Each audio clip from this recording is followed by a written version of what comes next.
Assalamualaikum warahmatullahi wabarakatuh.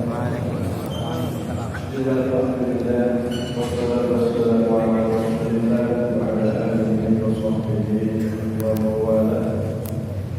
Asyhadu an la ilaha illallah wahdahu la syarika lahu wa asyhadu anna Muhammadan abduhu wa rasuluhu la nabiyya ba'dahu. Rabbi sadri wa yassir li amri wahlul 'uqdatam min lisani yafqahu qawli. Allahumma inna a'lamuka wa anta la yanfa'una wa kunna ilman yanfa'una. Bapak Ibu, saudara sekalian, rahmatullah.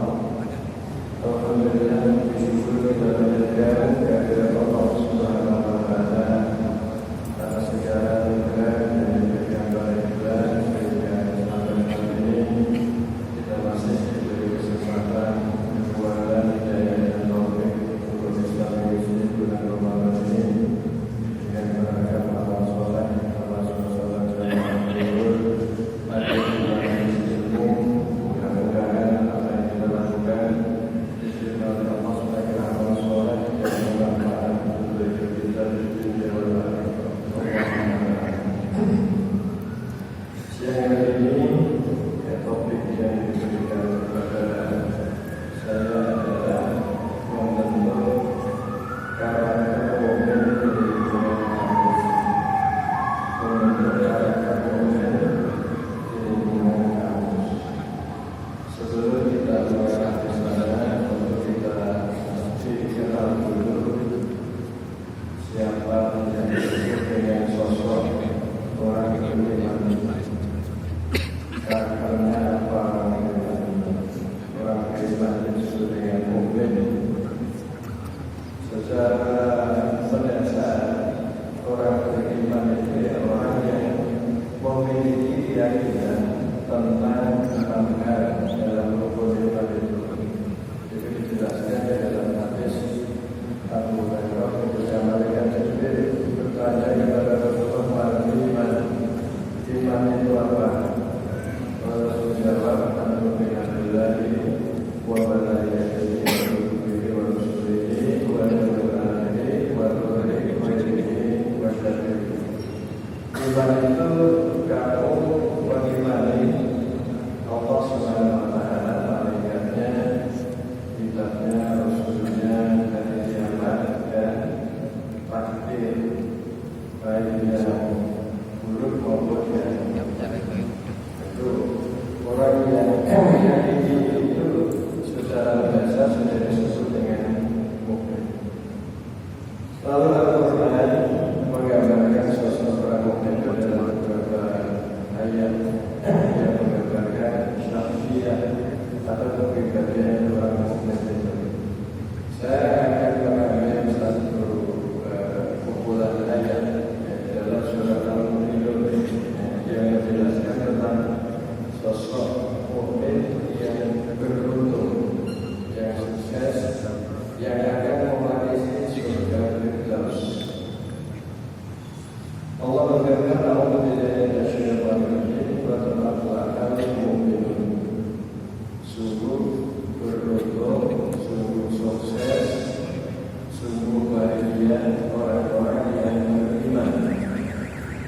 Siapa mereka? Alladzina hum fi sholatihim khashi'un.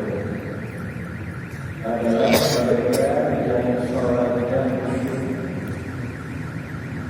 Walladzina hum 'anil lagwi mu'ridun. Yang berpaling dari hal-hal yang tidak penting.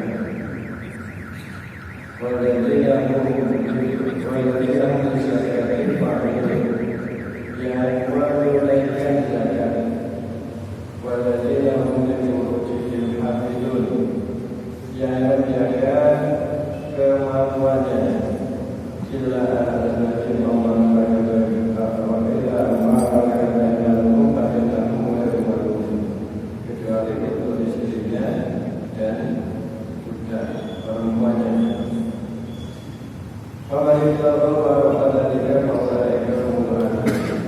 Yang menyimpang dari itu tidak dimanfaatkan untuk istri dan budaknya, mereka lah orang yang melampaui Waladzinahu bi amanatihim wa ahdihim ra'un, yang menjaga amanah dan janji-janjinya.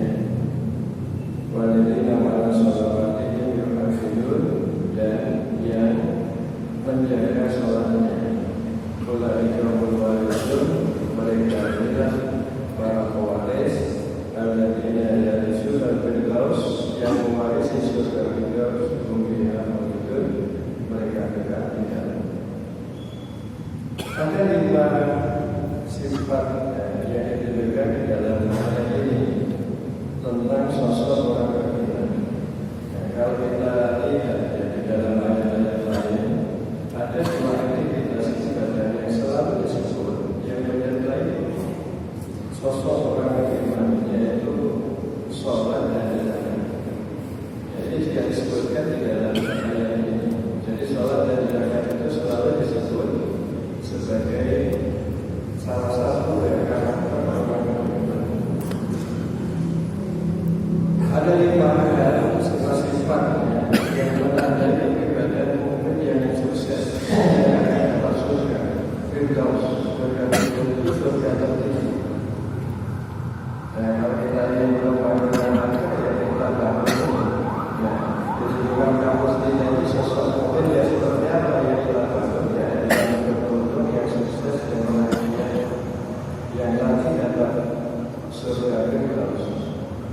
Yang pertama adalah yang sholatnya khusyuk. Sholatnya khusyuk.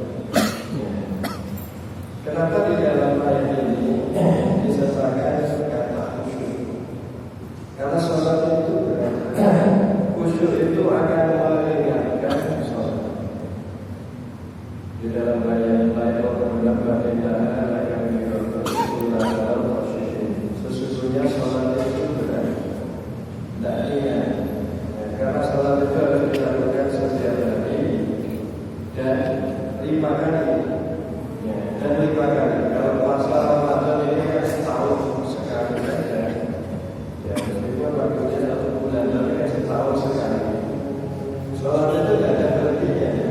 Setiap hari dan 5 kali. Makanya sholat itu berat. Kecuali bagi yang khusyuk. Siapa yang diberikan khusyuk itu? Alladzina yad'una annahum la yuqatilun wa annahum ilayhi raji'un. Mereka yang yakin akan bertemu dengan Tuhannya dan akan kembali kepada Tuhan. Jadi kalau kita ingin khusyuk sholat kita harus membangun kesadaran bahwa hidup kita ini terbatas. Hidup kita ini terbatas dan harus